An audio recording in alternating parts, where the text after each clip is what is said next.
Hello everyone, first update for 21st of December. Now it's 10 o'clock and I have prepared quite a number of news that Russian media is paying attention to. And well, first of all, obviously, number one topic at this point worldwide is inauguration of US President Donald Trump and his first day in office, first decisions.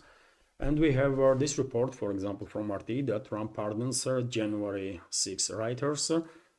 I would not call them writers necessarily, not all of them at least, because many peaceful protesters were arrested. And this is factual, isn't it? And well, according to this pardon, about 1,500 people will be released from their penitentiary system of the US. Number of pardoned individuals were already released, although I guess it will take maximum another day and all of them will be freed. Also, Trump dismissed basically dozens of decisions of the previous administration, and he also dismissed all their foreign aid of US for 90 days to revision be conducted and to make sure that all this foreign aid serves U.S. national interests. At least that's the explanation. I have some doubts that Kyiv regime and Israel, for example, will not receive any funds from U.S. In next 3 months. But well, this is what media is reporting. So, in addition, by the way, Trump threatened the BRICS member states once again with 100% tariffs. And while talking on this matter, I guess due to some mechanical error or something, Trump start threatening Spain also, saying that, well, Spain is a BRICS member state and this and that. Yet again, I mean, most likely this was a mechanical error. I don't think Trump don't knows really that Spain is U.S. ally. Actually, never was a member of BRICS. Will never be BRICS member. And after all, Spain is if anything, Spain is a NATO and EU member state. So, well, some anecdotic situations also did take place. In first day of the Trump's presidency, nothing to be said about her inauguration and after party itself. Some quite disturbing videos are emerging, videos, photos from that event. But yet again, let some time pass to learn some more what was really going on there. Some members of Trump's entourage definitely are in hot waters right now for their actions during yesterday's events in Washington, including Elon Musk. Right, some of his gestures, some of his actions were questionable, to say the least. My personal impression was that he was on something. I mean, he was acting in a way that, I mean, maybe he had too much of something. I don't know. But anyways, Trump also spoke about Ukrainian crisis. He said that Zelensky wants a deal, agreement, peace agreement, and he spoke about Russia also. And for whatever reason, he decided to attack Russian president and Russia. He said that Vladimir Putin is destroying Russian economy, Russian president. He almost repeat, by the way, famous statement of EU leader Ursula Bursula washing machine. And as you know, Ursula Bursula was become quite famous for saying that Russian economy is in tatters, right? Tatters. And also for stating that Russian military industrial complex is removing chips from washing machines and stuff to build some missiles.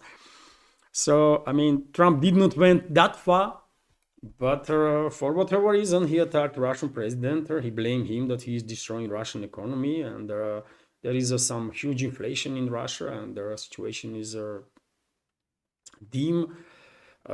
I wonder what kind of advisors he has. Who is giving him information, by the way? I mean, he should watch my videos, really, and I'm quite sure he will be better educated on quite a number of topics, right? And I'm not joking, by the way. I'm being serious. If he really thinks that Spain is a BRICS member state and the Russian economy is in tatters and that kind of stuff, then well, that's too bad, man. That's just too bad. Anyways, he during his statements mentioned that he will meet with Russian president. He wants at least to meet with Russian president, and most likely in next several days or maybe week or two, phone conversation will be organized between the two leaders, between Trump and the Putin, and we will see what will happen after that. But meanwhile, unfortunately, I didn't see any report in the media, at least for now, that Trump canceled decision of previous administration on authorization of long-range strikes deep into Russian territory, which is quite concerning. Not surprising to me personally, because my take. I was saying way before Trump's inauguration that I don't think we will see real de-escalation between Western ruling class and Russia, between collective West and Russia, anytime soon, at least before Western ruling class will not authorize de-escalation to happen, and the Western ruling class will authorize de-escalation only when they will face, only when they are forced to do so, let's say this way, and they will be because I'm quite sure Russian leadership will monitor the situation, will for next several weeks maintain current restraint, and when everybody will see worldwide, not just in Russia but worldwide, that Trump's leadership, despite statements during their election campaign and so on, despite all the statements that they want to de-escalate and they are for peace and this and that, when world sees that Trump's administration is not de-escalating nothing, long-range strikes continue on Russian territory, and the situation is getting worse, then I guess world will understand perfectly well when Russia will take true retaliatory steps, not just against assets of the Kiev regime and not just on Kiev-controlled territory, but against assets, military, first of all, assets of the NATO member states that are actively engaged in these long-range strikes on Russia and in this proxy war against Russia.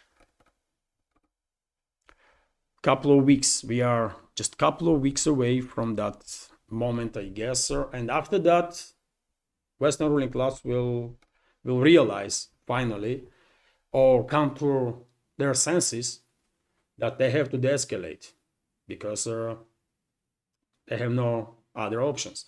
And only then, by the way, we might see true steps from US or UK or some European states towards the escalation, not before. But still, it is sad. It is sad that my skepticism proved to be correct, and Trump did not cancel this authorization of long-range strikes deep into Russian territory, although just a few days ago, isn't it? He was criticizing Biden for issuing such authorization. Anyways, even before Trump's inauguration took place, Russian President Vladimir Putin had a meeting with their Security Council of Russia, and in open part of that Security Council meeting, he stated that Russia congratulates Donald Trump with the presidency, and also he reiterated basically that Russia is open for negotiations on principles of mutual respect and mutual understanding of interests, strategical security interests of each other when it comes to Russia-US relationships or Russia-West relationships. And he also said that during any negotiations, if negotiations will take place at all on topic of Ukrainian crisis, root causes of this crisis should be addressed to make sure that negotiations really are meaningful. Right? So Moscow is open for negotiations, but yet again, unfortunately, I'm quite sure before next stage of escalation, we will not observe any true steps toward the escalation from the West. Let's see. Time will tell, isn't it? Meanwhile, by the way, we have this report from RIA Novosti that Russian air defense systems on duty during the nighttime, early hours of this morning, intercepted 55 Ukrainian drones that were launched to strike deep into Russian territory, obviously with assistance of NATO member states, US and UK first of all, because we all know that this flight path and targeting data for these long-range strikes are provided by US and British militaries and their intelligence services. And, well, Trump still has time, by the way. Trump still has time to cancel decision of previous administration about authorization of these long-range strikes. And Trump can also order Pentagon and CIA not to share flight path intelligence information, basically, with their Kiev regime, not to provide these missiles and drones that are launched against Russia, not to provide those missiles with flight paths and the targeting data. But unfortunately, he will not use this time to de-escalate.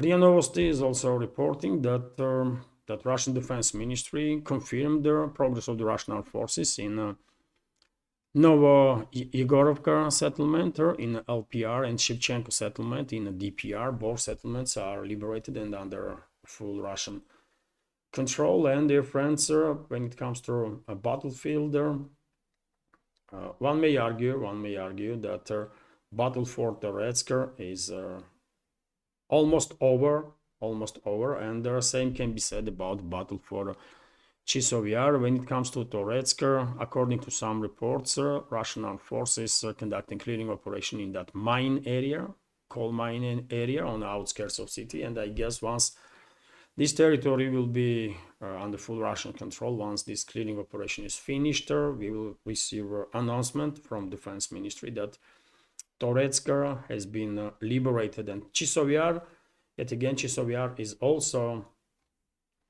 close to be liberated. This is Novo-Yegorovka settlement that I just mentioned. And this is a Zelyony Guy settlement. According to some reports, Russian troops established control over this settlement. Also, this is southern flank of Kupiansk sector of the front line. The progress of the Russian armed forces continued, dear friends, and it did not stop even for a minute. Let's continue with some more news, and we have another update from Russian Defense Ministry that Kiev regime's invading forces and the NATO mercenaries lost more than 53,000 military personnel in the Kursk salient area since the beginning of invasion. Also, 308 tanks, 236 infantry fighting vehicles, 175 armored personnel carriers, more than 1,500 different type of armored vehicles, usually carriers and the trucks.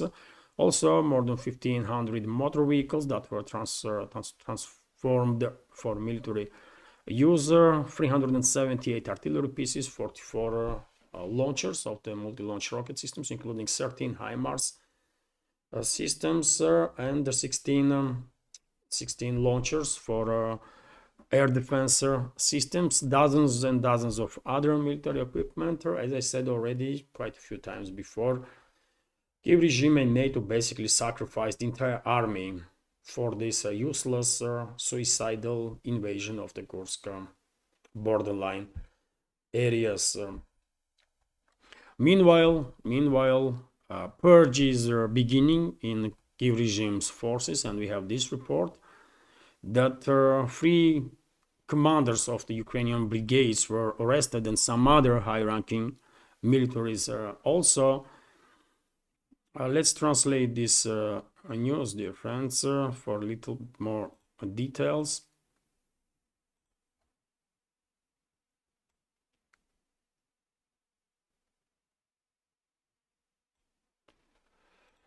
Rats are beginning to eat each other, isn't it? And as situation deteriorates for the Kyiv regime on the front line, obviously, this internal confrontation will only increase.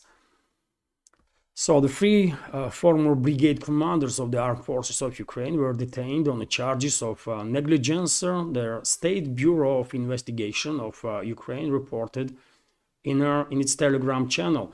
The State Security Bureau has detained the generals whose inaction led to the capture of the parts of Kharkov region in 2024, according to that post on Telegram.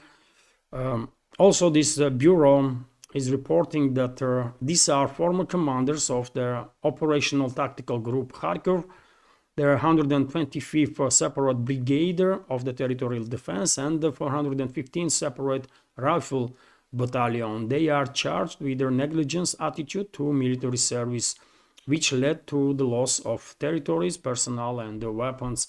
Also, the actions of their commanders disrupted their measures to protect the state border in their area of responsibility. It was established that their Brigadier General identified defense positions for 125th Separate Territorial Defense Brigade that did not correspond to its combat capabilities. Basically, number of generals and colonels were arrested, including, by the way, one that was the leading 155th Mechanized Brigade that was advertised by Kyiv regime and Western propaganda big time. They call it Anna Kievskaya or something, isn't it? And part of this brigade was trained in France, another part in Ukraine. And even before this brigade reached a line of contact, it was basically dissolved because more than 1,700 members deserted. So entire this media campaign was total disaster for the Kyiv regime, and the commander of that brigade was arrested also. And after that, by the way, after all this story around 155th Brigade, according to some reports, Kyiv regime made decision not to create any new brigades. They don't want similar stuff to happen again, I guess. And before I continue, dear friends, let me notice that this small media project from Russia is completely subscriber funded. And if you like my work, if you like my channels or pages on any of the platforms like YouTube, Rumble, Telegram, lately I've become quite active on Twitter X also, by the way, and I'm sharing quite a lot of news on daily basis. Also, as you know, I have pages on Patreon and the Boosty. So yes, if you like this project, basically, if you like my work and want to support, you can do it with the donation through PayPal or Boosty platforms, or by subscribing to my page on Patreon or Boosty. And you can also support with cryptocurrencies. All the links under this video in the description box and in the pinned comment. And many thanks to everybody who supported this project and continues to support. We also have this report from Interfax, dear friends, that US Senator basically green-lighted Rubio to become head of US State Department, Marco Rubio. Not surprisingly, I guess vast majority of picks of Trump for his administration will will successfully undergo these procedures and will be appointed in Trump's administration. Well, Marco Rubio, we can say, is already did it successfully. I'm not sure he's qualified to be foreign minister, but he cannot be worse than previous one, for example. He cannot be worse than Blinken, isn't it? That will go down in history as a war criminal, right? Genocidal war criminal. For his involvement in Ukrainian crisis and for his involvement in tragedy that took place in Gaza Strip, right? And also Syria, by the way. One should keep in mind that obviously this recent offensive of terrorist groups in Syria did not happen without authorization and could not happen without authorization of State Department, Pentagon, Washington, basically. And whatever happens there, and already, by the way, minorities have been, experiencing some very, very serious difficulties there. And not just minorities, by the way. It's a terrorist regime, isn't it? So they are terrorizing people left and right. And the responsibility for that is also lays on Washington, on Blinken. And there are all the other countries, obviously, that participated in this operation that destroyed Syria, going to destroy Syria and remove that country from a political map in relatively short time. Just mark my words, by the way. Syria is finished. Meanwhile, we have this report from RT that Panama vows to resist U.S. takeover of the channel. Panama will resist U.S. President Donald Trump's attempts to reclaim control of the Panama Channel, President Jose Mulino said on Monday, shortly after Trump was sworn in. I must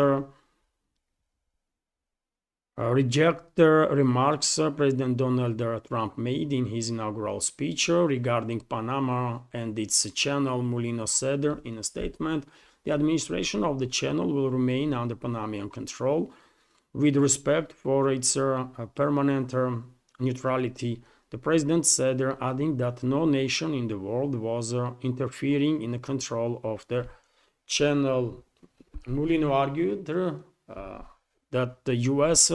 handed over the control of the channel to Panama in 1999 as the result of a generational struggle. He vowed to continue to facilitate international trade through the vital waterway that connected the Atlantic and Pacific Oceans. We will exercise the right to protect ourselves, he said. And well, I can understand this statement, but yet again, what you gonna do, man? Remember, military operation that U.S. I mean, there's so many U.S. invasions, by the way. Which one you want to name, right? But Grenada. Remember Grenada? It only took like basically hours, right? And the U.S. military operation was effectively finished. I guess pretty much same might happen in Panama if U.S. will decide to launch military operation. And unfortunately, we are living in a world where,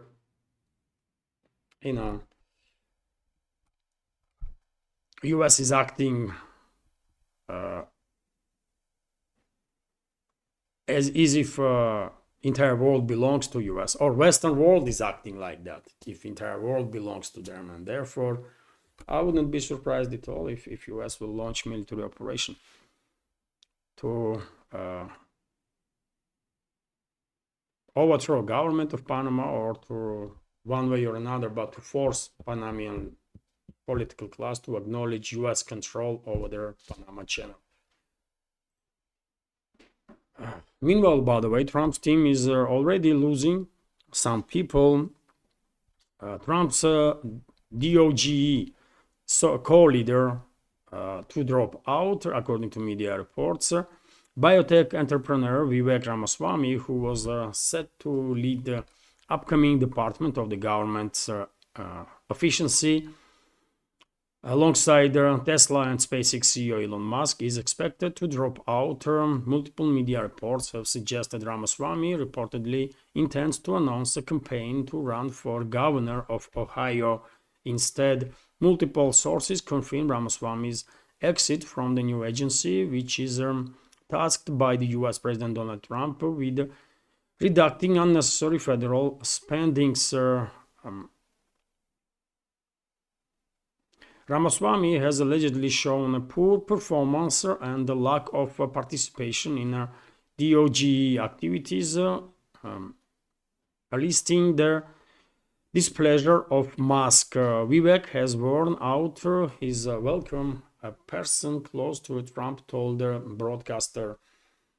According to a separate report by Politico, Ramaswamy is expected to launch a campaign for Ohio governor instead. Well, there are some tensions, well, as far as I understand, between Elon Musk and Ramaswamy. Elon Musk is one of the most influential figures right now in Trump's inner circle, and therefore, well, no surprises here. Obviously, Ramaswamy will not really have much option but to stay away from White House, from Trump's administration. And dear friends, remember I said several months ago it was that most likely Vivek Ramaswamy and Elon Musk also will be out of Trump's administration in the first year. And because I'm quite sure all this idea of DOGE is total nonsense, by the way. What spending effectiveness Trump or his inner circle is talking about? They are about to increase military spendings, for example, right? Significantly. And under the Trump US military budget, Pentagon's budget will reach over trillion, right? So this is all was good for election campaign to fool some people, but in reality, I mean, to reform US, by the way, you have to start from the foundation. And what is the US economy's or US political system's foundation? Corruption, right? In US economy, corruption is a main driving force. Take a look at the military-industrial complex, by the way. DOGE gonna influence in any way, shape, or form military-industrial complex? No, obviously no, right? Elon Musk himself is one of the biggest profiteers of US military spendings. Am I correct? And when it comes to political system, by the way, this political system was built especially to serve rich and powerful, right? So therefore, I mean, you want to tell me that Trump will go against rich and powerful in US and start demolishing systems that serve this well, all these ultra-rich multi-billionaire families and the clans and multinational corporations? No, man. So therefore, I'm quite sure Vivek Ramaswamy is already out, seems like, and Elon Musk will be out of Trump's administration in about a year's time. Mark my word, probably earlier than that. Especially if Elon Musk continues to behave in a very, very strange or questionable, to say the least, manner. And a few more news, dear friends. TASS news agency is reporting that LNG supplies to China from Russia up 3.3% in 2024 to 8.3 million tons. So LNG supplies from Russia to China increased by 3.3% in 2024 compared to 2023's 8.3 million tons. According to figures provided by the General Administration of the Customs of China,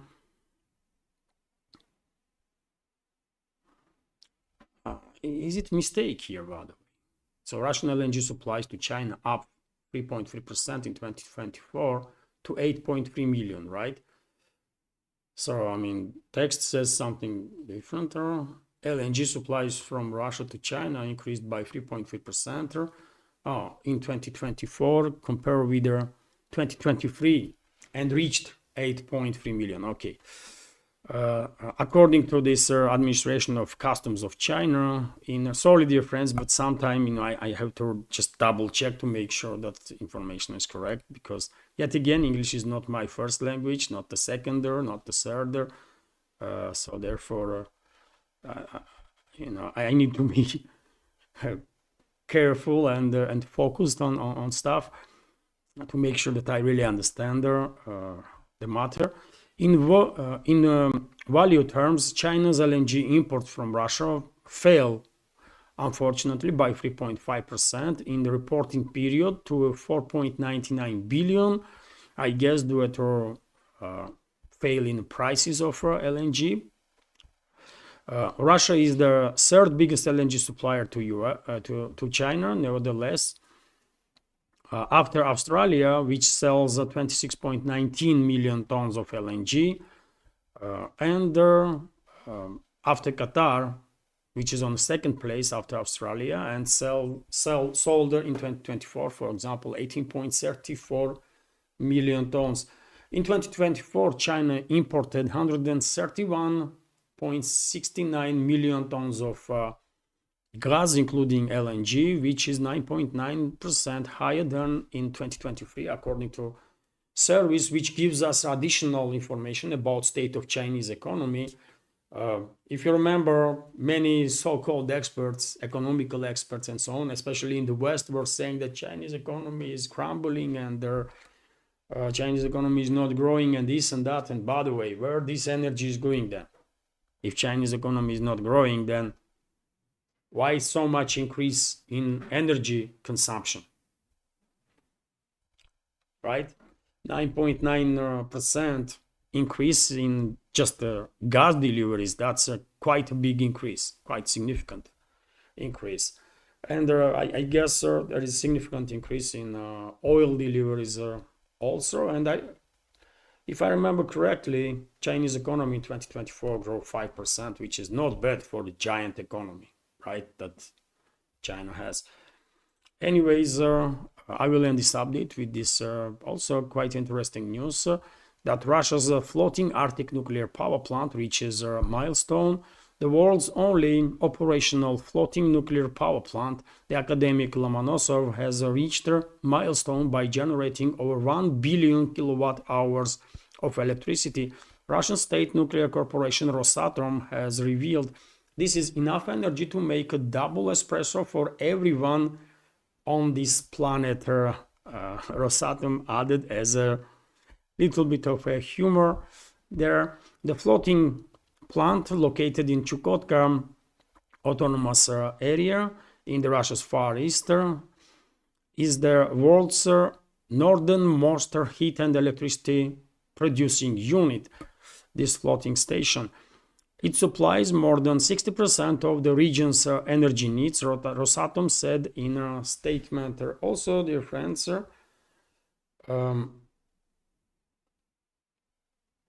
Russia's nuclear energy giant is exploring the construction of 4 new floating nuclear power plants, each with a capacity of 100 megawatts and a lifespan of 60 years, exceeding 60 years. And these floating nuclear power stations will be located on the northern shore of Russia, alongside the northern maritime sea route, and will provide all the infrastructure that is built in this northern, alongside this northern sea route with electricity. And I believe Rosatom also considers to export this technology.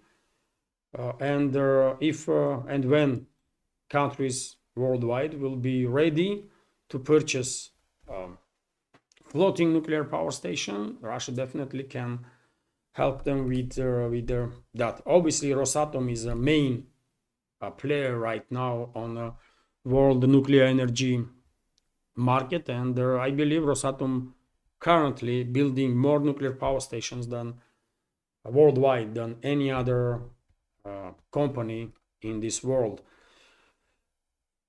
And by the way, this is it for now. Hopefully you will find this relatively short update interesting, informative, and useful. And if so, please click that like button and leave some commentary just about anything, any topic will do to overcome all these artificial obstacles that algorithms are creating, especially on YouTube, which yesterday crashed my video, by the way, for whatever reasons. I don't know. I had members of our community are writing me that I need to change my style of headlines because algorithm is reacting on certain words. I don't know, dear friends. I'm not using this methodology of clickbaits. I don't do clickbaits, right? My headlines are about some of the topics. Obviously, during the news update, I'm reporting about dozens of different topics, but I cannot put all of them in headline, right? So therefore I'm just using several topics, and maybe I should start using clickbaits. I don't know, to somehow deal with the algorithm. But anyways, dear friends, if you can, please help me with this algorithm, and click that like button and leave some commentary. And as I already said, if you like my work and if you want support, you can do it. All the links are on this video in the description box and in the pinned comment. This is it for now. Have a wonderful day and take care.